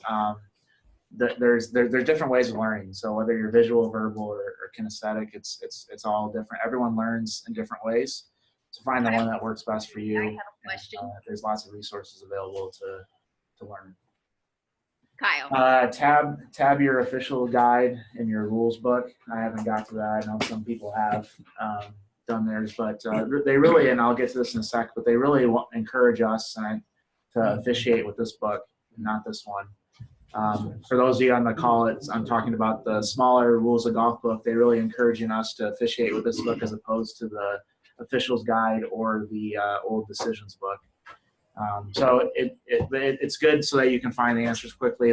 The other nice thing about the tabs that I've always liked is that when you show someone this, they automatically, your credibility goes through the roof, because this person's organized, they know what they're doing. Right or wrong. They honestly, they're going to believe you a lot more if you have tabs. And so these things cost you $2 to increase your credibility. It's definitely worth that.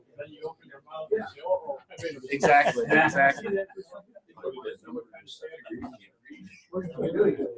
I think you can get them on just like Staples or Office Max or whatever.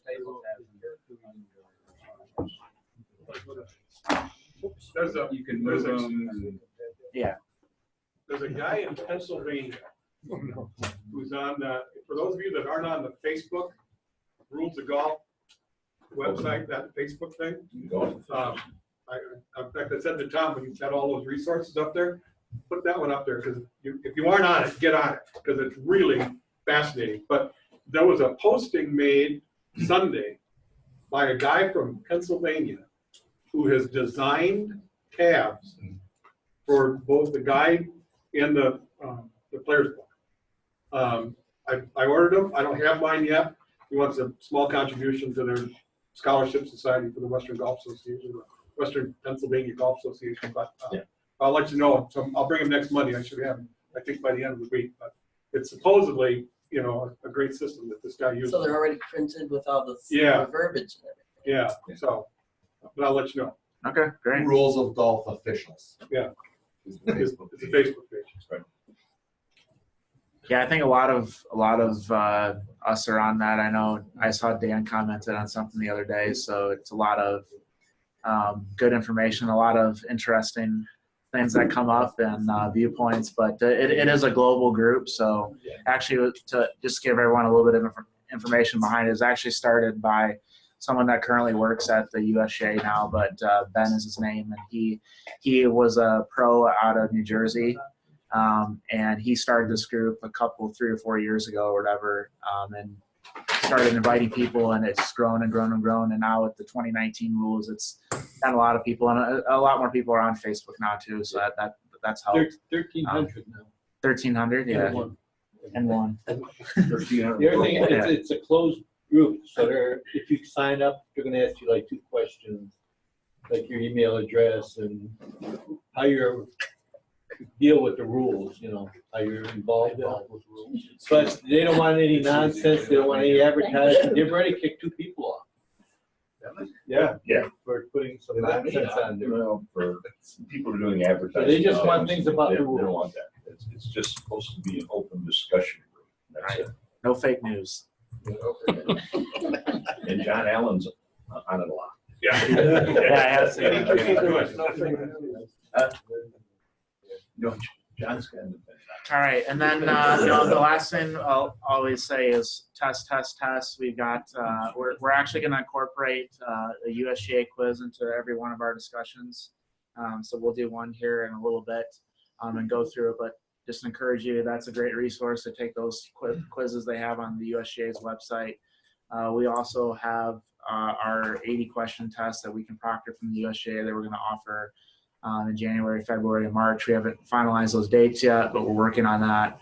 So I would encourage you all to, if you haven't already, to continue to test yourself, because that's how we get better. I took a test this morning. I took 10-question test and got 6 out of 10. So obviously I need to study.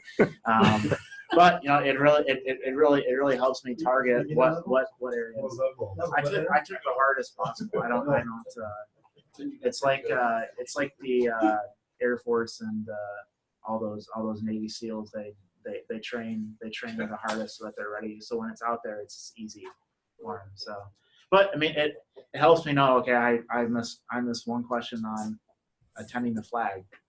I knew I sucked at that one before. I sucked at it in 2018. I know I would have sucked at it in 2019. There's no difference there. But it's just good to know that information. And so I would encourage you to take those, make them as challenging or as not challenging as you like. And I like to make it challenging. I take the hardest ones. I don't use my rule books, but you can use your rule books. Back already? Great resource. I know, Dan. You should the resource too. Yeah. Every question has the resource and the exact rules. So nice, thank you. You used to be able to just click on it, it would take you right in there, but it doesn't. So New one doesn't you do got to kind of have your book with you to just go back and double check. I think it's kind of cool that, like in the PGA Championship last weekend, there were people putting with the flag in, and you could see the drops and stuff like that. So I think that'll help just the general public a lot. One guy was going to drop it. I just behind him yelling at him. I see that. Yeah, he picks it up. He's ready to drop, and they're yelling from behind him. Oh yeah. Drops it. And races And the one guy dropped it is one guy dropped from his waist, and he says, "I thought the rule was it had to be at least knee high." Right. So no. Yeah, I think that's going to be a common thing that we see out there, is that I knew it wasn't shoulder height, but I thought there was a range. But yeah, so there's going to be a lot of it. But I think that's a good point, Patty. Hopefully that will help. Yeah, there was one ruling too that showed how the ball couldn't roll, and that they had to put it back once it went outside that area. Right. Just think, if we're keeping track of the rulings, it might not hurt if, say, a third of the way through the season, we revised our starters instructions. Take the ones that are being commonly violated, like if they're dropping the wrong way or whatever it is, they don't know. We could make that, 30 seconds of the starters instructions. Yeah, no, that's a great idea. It's using any data we can to help better our operations is big. So you've all heard this before, probably have, but there's 3 books this year. So you have the Players Edition, which is the small pocketbook size that everyone's used to having, that we always tell people to carry with them. That's written a little bit differently, the wording towards the player, so it mentions the word "you" a lot. So it's easier for the player to read. It's dumbed down a little bit in more layman's terms for the golfer. And so that's what we're recommending for the average golfer to have. And then there's the Rules of Golf book, which is the medium-sized one, which is the one that the USGA and other people are encouraging us to officiate with, because all the answers should be now in the rules with a few exceptions that are coming out. And then the officials guide is now the new decisions book, kind of with some added components to it, the committee procedures and things like that were in another publication. But it is nice that there's different resources available for different people, and especially with having a lot more information in this guidebook is really helpful in terms of pros running their events and organizations running their events. There's a lot more information in here and guidelines on how to conduct a competition that weren't available unless you bought another resource. The only real issue is the Rules of Golf has no committee or local rules in it. Everything's contained in the interpretations manual. Right. So if the players have a question regarding what the committee has done, I don't remember. you should be in the hard copy. I've got a couple of them given away already. You should.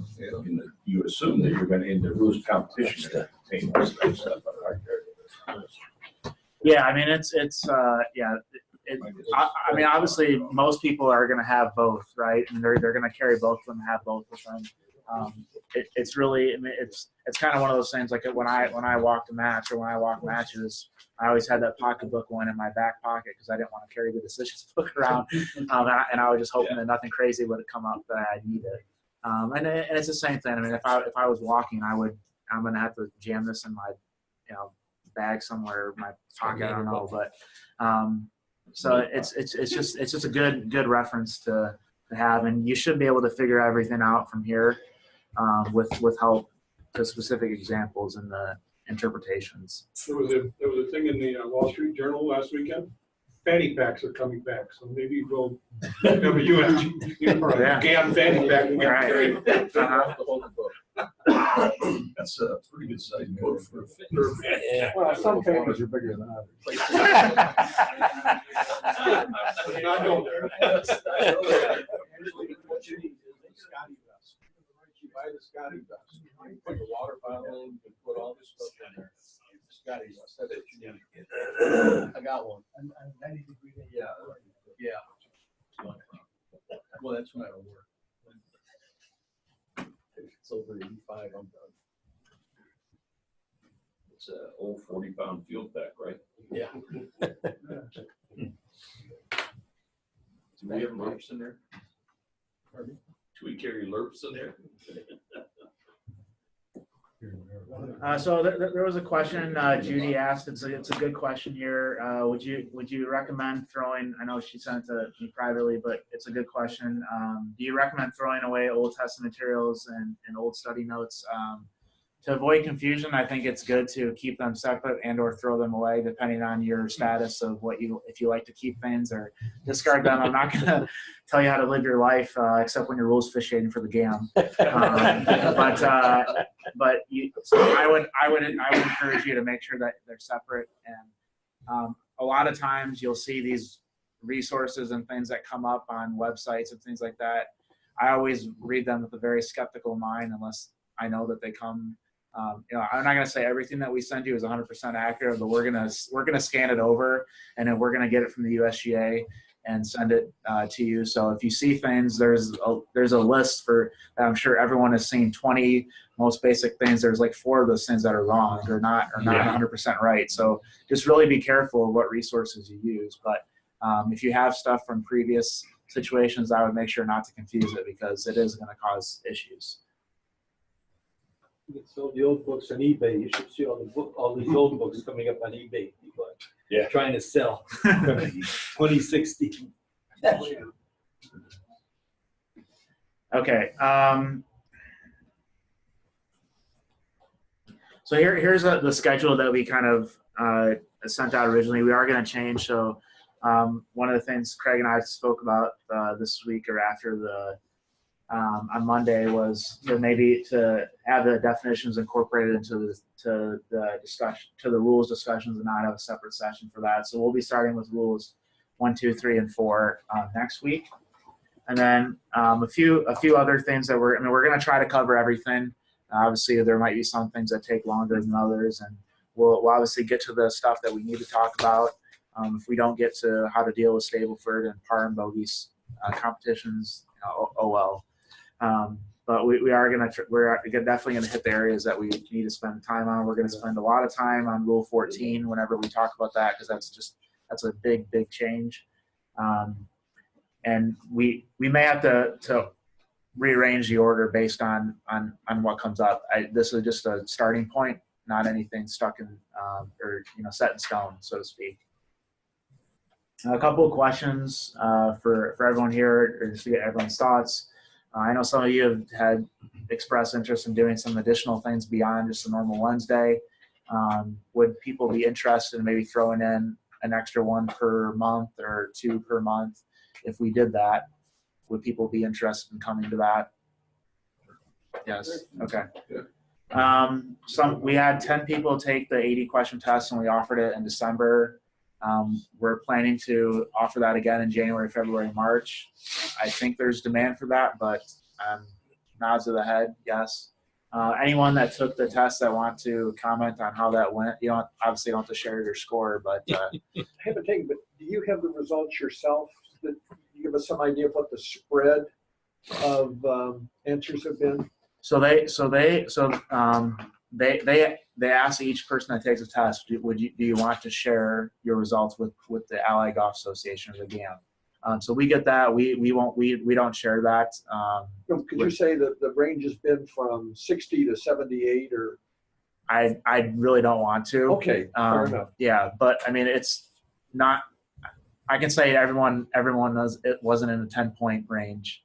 That's an accurate statement. And I think people. There's probably 6 or 7 people here that took it, or close to it, maybe at least 5. And I mean, I'm sure that if you asked them, and I'm sure they would tell you if they cared. But I took it. I got 50 questions right, so I got 62%. Yeah. So I mean, I walked out of there. I walked in there thinking that I know I haven't studied enough, and that if I got and based on the practice test that I was taking, if I got 30 or 40%, I was going to be happy. So I was elated. I got 28 right on the closed book and 22 on the open book, but it's the first time I've ever taken a test like this. If the questions are really, you really have to understand what you're reading.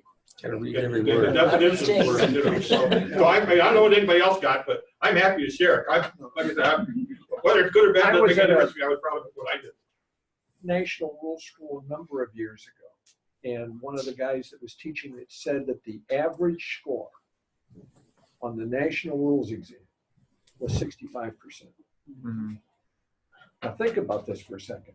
How many people are going to come in off the street to take that test? Right. The only people taking it are people that have a real interest in the rules. And if it's 65%, I mean, there's only 4 variables.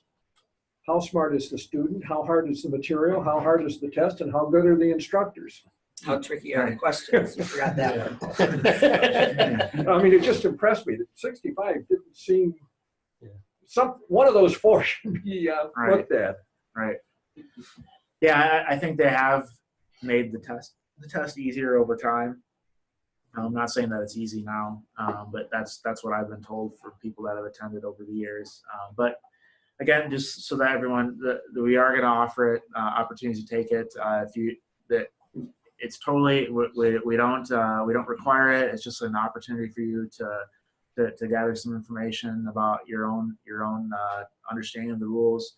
You can also gain USGA certification if you score 70 out of 80 on that. So there's that option for people that are interested in that as well. And you can take it. You can take that 80-question test one time in each season. So in this case, starting with 2019, you can take it once in 2019 or through the end of March. and that can count towards your certification. But you can take it as many times as you want. Just after you take it, the second time it doesn't count towards certification. No, Kyle, you take the 80 question test each calendar year, and you take the 80 question test and 100 question test in the same calendar year. Yeah. Yeah. And both would count? Correct. Yep. Yeah. That, for those of you who are going to the rule school, that's an option you have when you go to rule school, whether you want to take the 80 question test or the 100 question test at the end of the session. So it's either way. All right. I'm gonna. Is there any questions before I'm going to switch over to the clarifications document that was sent out? Any more questions about any of these things we talked about so far? Okay. Yeah. In years past, you gave us a copy, you sent us an email, copy of the presentation, so we could make notes on that if we wanted to. Instead of scribbling a lot down here. Yeah. Can you start doing that for us? Yeah, we'll send that out prior to the meeting? Ahead of time, yeah. Okay, thanks. Yep. On those additional discussions, Kyle, you know, some of us would be interested in going to the high school or college ones where you're doing, I mean, you could incorporate that for a learning session for someone like me, just sitting there listening. Sure. How long are those, usually those discussions going to be, you know? So for the clubs, it's usually about an hour and a half. For the colleges, it'll probably be about an hour because a lot of the schools have strict 20-hour hours of practice they can have per week, so they have to stick on schedule. But it'll be about an hour, and a lot of them are. I mean, for example, the content is a little bit different each one. So with the college ones, I'm going to be talking about green reading materials because some of them need to know that. Whereas no one at the club level needs to know about green reading materials because maybe one person has it, but for colleges, a lot of their coaches have that stuff. So but yeah, you can definitely. Be a little bit different. It's 80% the same and 20% based on the audience. Rough estimates. All right, let me switch over to the clarifications document here. So this was sent out to us in December, and we sent it out to you guys a week or so later once we were able to get some ideas of what it is. And I phrased it in the email that this is here's the start of the new decisions book. Yeah. And I think that this is exactly what it is. We're going to continue to get these throughout the year. We're going to get these clarifications. I mean, one of the ones that when we go to colleges and talk to them, one of the things that was clarified in this one was now that this advice giver or team captain is now not going to be able to do, or going to be under the same restrictions as caddies are in terms of lining players up. And I think, I mean, I'm not exactly sure what happened, but there's a big conference in the beginning of December, and I think they got the rubber stamp from the college coaches that they were going to be okay with this, and then they went ahead and adjusted it. Or they got 1,000 questions from coaches asking, "Can I do this?" because it's not clear in the book. But a lot of these things, and we won't go over all these. We'll just incorporate them into our study as we move forward. But this is not going to be the last one that we get. I can assure you that it won't be the last one. And maybe we'll be lucky enough to have something GAM related in one of these things. Who knows? Put our claim to fame on these clarifications. Could you resend that, Kyle? I think I must have missed it. Yeah, it's on the website, the volunteer website, so you can view it there. But yeah, these are going to continue to come out, and we'll just have to. I'm not sure how. I'll probably I'll probably print it out and staple it in my book. I don't know, because they're not going to be printed here. So it'll be interesting to see 3 years down the road if they've got 15 pages, if they're going to print an addendum to the book or something like that. There's the answer, and it's a 3-ring binder. Yeah. Yeah. Just get used to it. Right. Wow. And so you can see here, I mean, this is not, it's 4 pages worth of items, so it's not just a few things here or there. They'll probably, there are going to be questions where we're going to go out there and we're not going to know the right answer. We're going to have to call the USGA to figure it out for some things that might not be clear. But until they do send out clarifications like this, we just won't know. I'm sure it won't happen that often, maybe once or twice this year. But here's the start of the new decisions book. All right. Kyle, this is Judy. I think now we're gonna go to do a quiz. So, Hey, Kyle. for those of you that haven't seen it, USGA's website, you just go to playing here and then click on the rules home. This section here will take you to the page where you can go down. There's lots of resources, videos here. You can get some the clarifications. Are you listening? I think there's a question out there. There's these quizzes right here, which we're going to do. So we're going to click on the quizzes, and then we'll do. Hey, Kyle. 10-question quiz. Wow. Let's see. Oh yeah, I forgot to mention that. That's a good question, Joe. I'll find out. Joe asked if the clarifications are going to be included in the app, and I completely forgot to mention the app. If you haven't downloaded the app on your phone, I would recommend you doing that. My guess is that they'll have the ability to put those clarifications right in the app, so your app will have everything in it. I don't know for certain, but you mean the USGA rules app? The USGA rules app. Yeah, yes. they've already made 3 updates on that. Yeah, they okay. Yeah. Right. Yep. Yeah. Yeah, you're right. It's. What was that?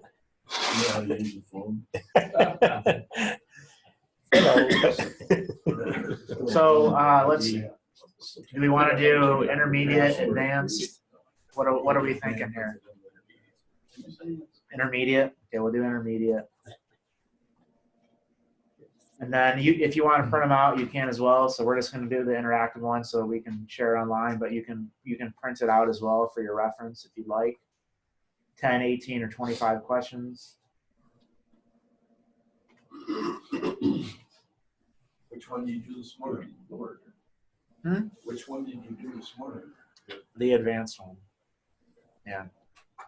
Hopefully the question are the same, so I don't remember which ones I got wrong. I can't read it. All right. I know it's hard to see, but I'm going to read it here. A player's club strikes the ground behind the ball, not making contact with the ball. However, the ground is struck with sufficient force to move the ball, and the player's club continues, then striking the moving ball. What is the ruling? The player must count the stroke at the ball that struck the ground and cause the ball to move. There is not a penalty for striking the ball more than once and making a stroke. The player must not count the stroke at the ball that struck the ground and struck the ground and caused the ball to move. There is a 1-stroke penalty for striking the ball more than once and making a stroke. The player must not count the stroke at the ball that struck the ground and caused the ball to move. There is not a penalty for striking the ball more than once and making a stroke. The ball must be replaced. A. Hey. It's the only one I remember. Well, no, yeah, but that's a good question because you're talking about the definitions. You got to start with what's the definition of a stroke? It's not hitting the ball. It's the downward movement with intent to strike the ball. He had that. Then one of the rules they changed is the TC Chin double hit. Now no penalty. There is no penalty. Just one. So you've got a stroke and a hit for 1 stroke. That's the other thing. I mean, they cover 2 or 3 things in one little sentence. Does the word intent exist in there anymore? Intent? Definition of stroke? I think it's definite. Which at least, I mean, what's the forward movement of the club? You dropped it? I think it's still in there. Maybe not. Are you saying that because you know it? Forward movement of the clubs made to strike the ball. Right. The intent is no longer there. What the word intent is. Right. The idea of intent to strike the ball. is there. But the actual verbiage no longer exists. You're right. You whiff it, slow stroke. Yeah, it's there's the beauty of 2019 right there, right? So you're gonna get screwed up on semantics for sure. Right. The principle is still the same, okay, but yes, let's move on.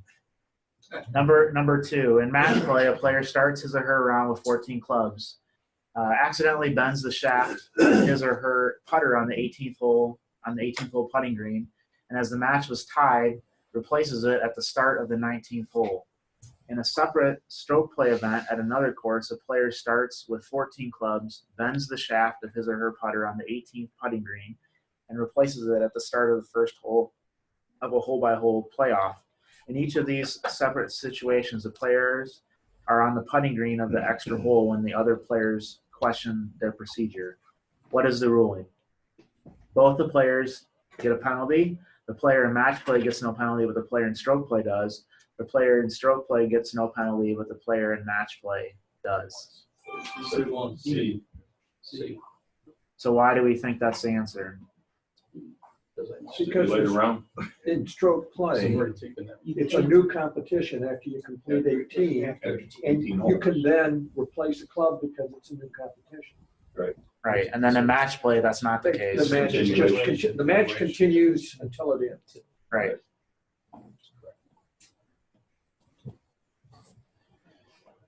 All right, a player's ball lies in a bunker. A rake has been left in another part of the same bunker. Before making a stroke at the ball in the bunker, the player retrieves the rake. The player also smooths the footprints that he or she has just created and some other existing footprints in caring for the course. What is the ruling? The player does not get a penalty as he or she is allowed to smooth the bunker without restriction and caring for the course. The player gets the penalty, the general penalty that the player is not allowed to smooth any footprints until after making his or her stroke at a ball in the bunker. There's no penalty provided the smoothing was done to care for the course, such that nothing was done to improve the conditions affecting the player's next stroke, and the raking was not to test the condition of the sand to learn more information about the next stroke. C.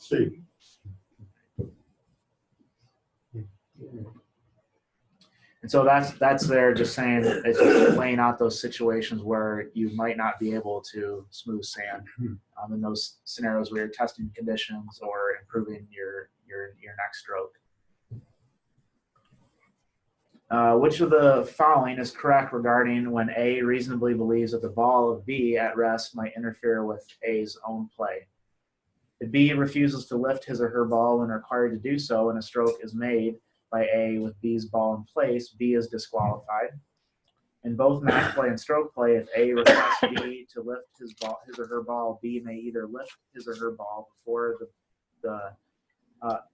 may either lift his or her ball before the play of A or play first instead.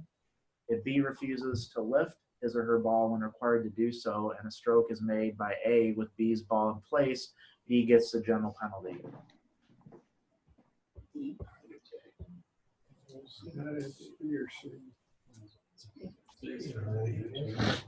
This is intermediate.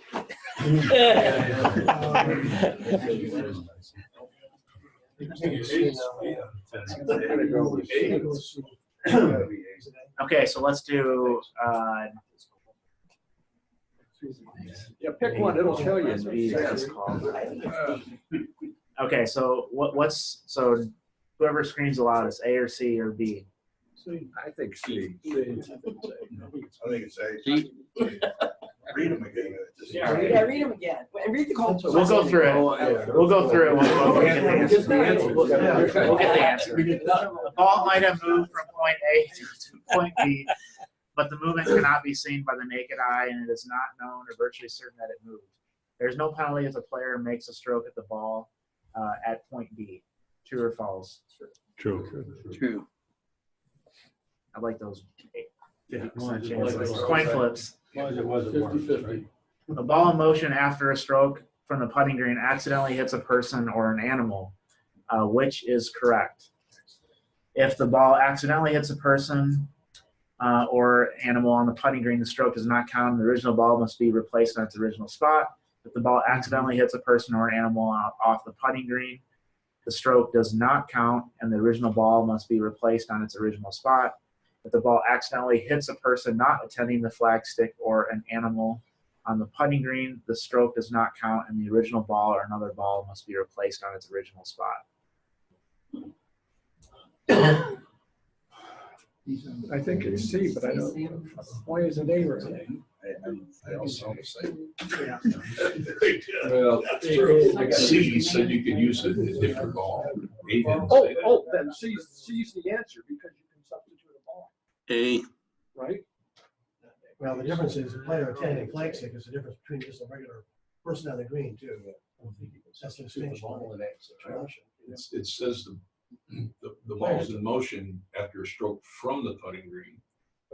It's the person or an animal. It doesn't say the person or the animal's off the putting green. It says after a stroke from the putting green. Yeah.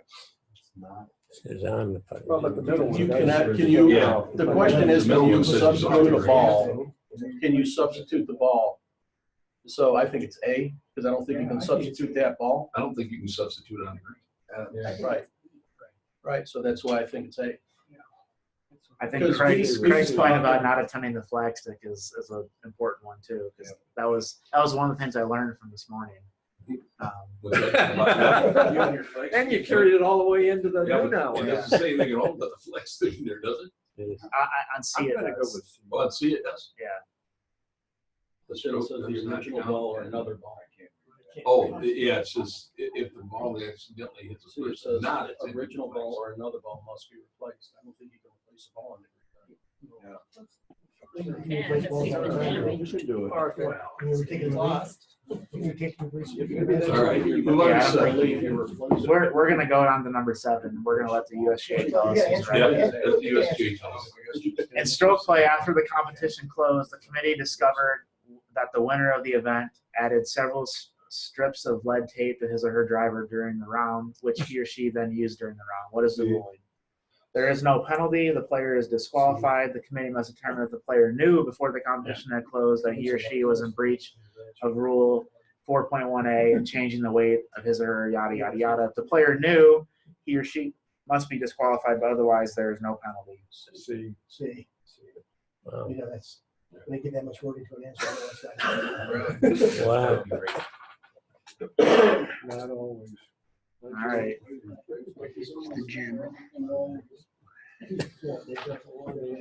In stroke play, during the play of the next to last hole of the round, a player announces that he or she will play a second ball under Rule 20-1C3, the 3-3, old 3-3, new 3-3, and selects the second ball of the count.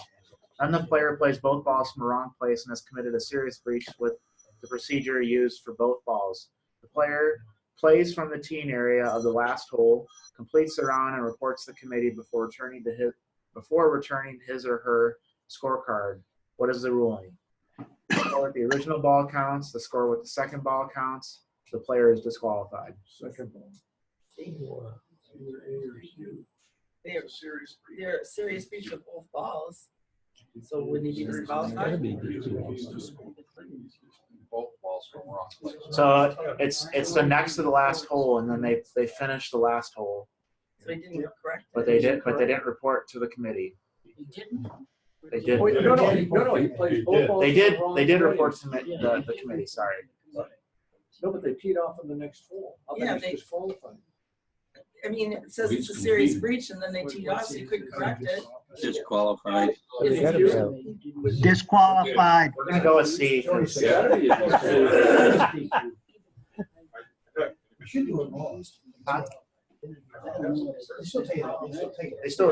still go through. In stroke play by mistake, A plays B's ball in play, and as a result, B plays A's ball in play. What is the ruling? Only A gets the penalty, the general penalty. Only B gets the general penalty. Both A and B get the general penalty. C. In stroke play, a player takes lateral relief from a red penalty area. The player properly drops the ball, but it rolls and comes to rest more than 2 club lengths from the reference point. The player plays the ball. What is the ruling? There is a 1-stroke penalty. The player gets a general penalty. There is a total penalty of 3 strokes. I think this is a USGA trick question. Or 3 strikes and you're out. That's one that you'll always see on the test. Is that you get 2 for playing from a wrong place, but you can't forget the 1 for taking relief from the penalty. From a relief area. Penalty area.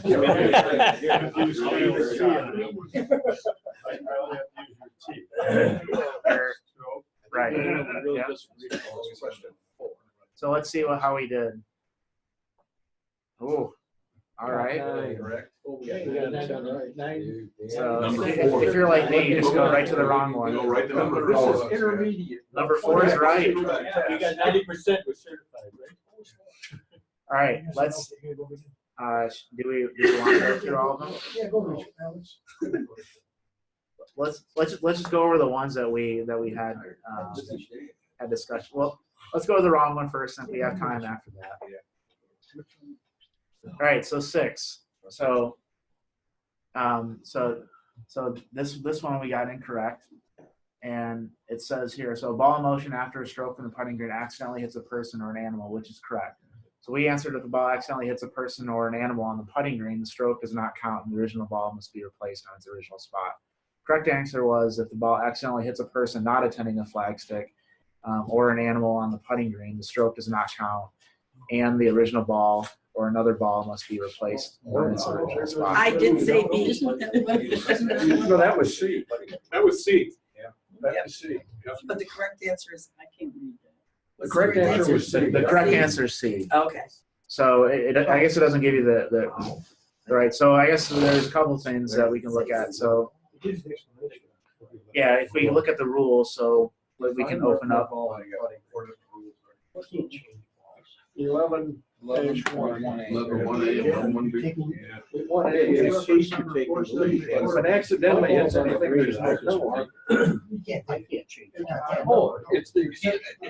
So there's exception 2 on the.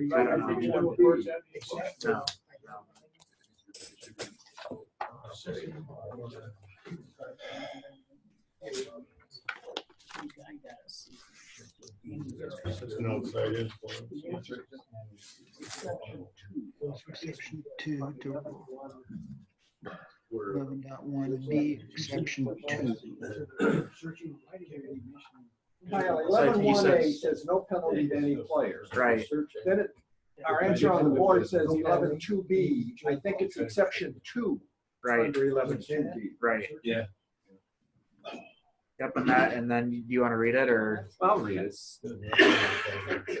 Exception 2, when ball played from putting green accidentally hits any person, animal, or movable obstruction, including another ball in motion, on the putting green, the stroke does not count, and the original ball or another ball must be replaced on the original spot, which if not known must be estimated. And then, of course, because these are the rules of golf, except in 2 other cases. So I think, and So there you was, might go with 13B too. there was this. 13.2B, right? Yeah, I think this is part of taking, in this case, when you hit the ball and it hits somebody, it may have reflected into the water, or the water, something like that. You can't get it back anymore. Right, that's So a you're good allowed point. to Or someone picks it up and they run away with it. You can't get it back. Yeah, right. So I think that's why they have that where you can't. It's gone. All I can tell you. And they have made for an official an attempt to take it down to this. But I mean, this is a great example. You literally have to know, with the exception. But.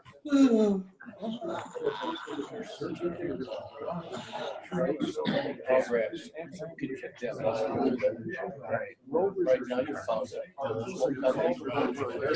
Right, you have to put it back. Right. So you can I don't know. All right, let's just what were some of the other ones that we just go through a couple of things? Craig, what were you saying about? Oh, yeah, yeah. Yeah, let's go over. What page is that? It's on page 106. So you want to read, Craig, where that exception's at? At the end of 13B2, if the ball hits the flag stick or a person attending flag stick, if the ball in motion hits the flag stick and is decided to have removed, or hits the person who is attending the flag stick or anything the person is holding, what happens depends on whether it was accidental or deliberate. Accidental, the player's ball in motion hits the flag stick or the person who is attending, or who removes it or is attending, or anything the person is holding, there is no penalty and the ball must be played as it lies. Yep. So that's why it references that it's a person not attending the flag stick. Because in that If the case, person attending the flag stick deliberately touches the ball, then it's a difference. Yeah, well, yeah, right. He took his foot out there to try to do something, or put the flag and lay it down in front of the ball so it stopped rolling. That's on the next bullet point where it talks about deliberate. Right. Like your stuff. That would be deliberate. right. Now, did I read right too, if a person's putting on a putting green, and if they leave the flag stick in, once the ball's in motion, they cannot pull the flag stick out? That's correct. I thought I read that somewhere. I don't think that's. No, because No, that's correct. I mean, Well, you maybe- before you putt, you make the decision, you want the flag stick left in or you want to take it out. Oh, So once you start, you putt, and you leave the flag, you left the flag stick in, your caddy or whoever cannot pull it out, cannot remove it. When the ball's in motion. I think we'll have to look into that one because I think, like, for an example, as the ball's going past the hole and there's no chance of it hitting it, I think you could take it out. But I'll write that one down. I mean, what if you're putting and one of the other people in the group, you decide to putt, but they want the flag out, you get your putt, they walk by and pull the flag out. You didn't tell them to do it or anything else. I mean, what's that my penalty? Is it their penalty? But must decide before making a stroke. 13-2B, isn't it? It's also in the thing up at the top that tells you the philosophy behind the rule. But must decide before making a stroke. There's nothing that says this. If they change. okay, the left hand is on 69.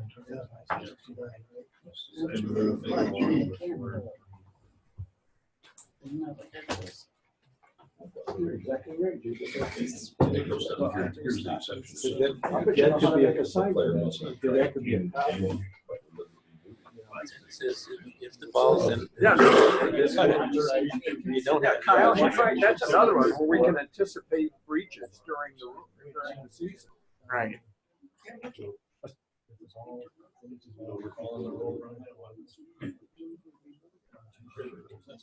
The player must decide this before making.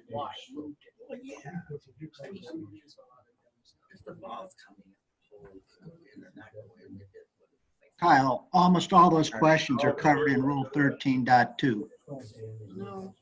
Kyle, can you tell us when you're going to post the volunteer schedule?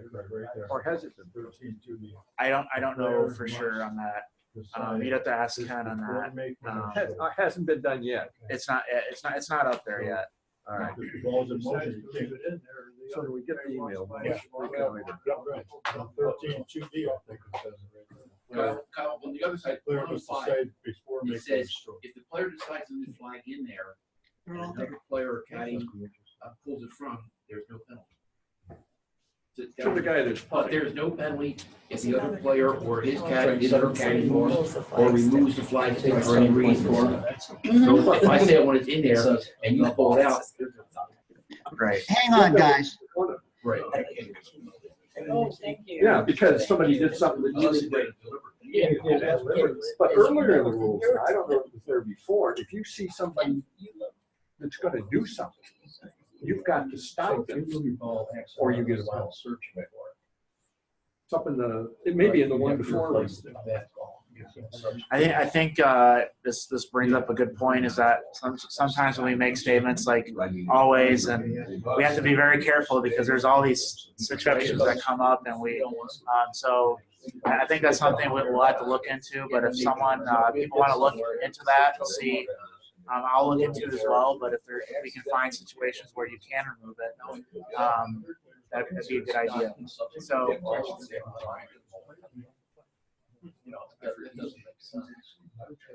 That's why it says it makes all. So that Do you guys want to bring your discussion to the group or keep it until we finish? Because we're right on time, so I'm going to end it. You guys can take it off. Okay. So really quick, we're right at our 2 hours. So we're going to end. But if you want to stick around, ask questions, or just talk, you can. We'll meet next week, next Wednesday, same time, 10 to 12. Thank you guys.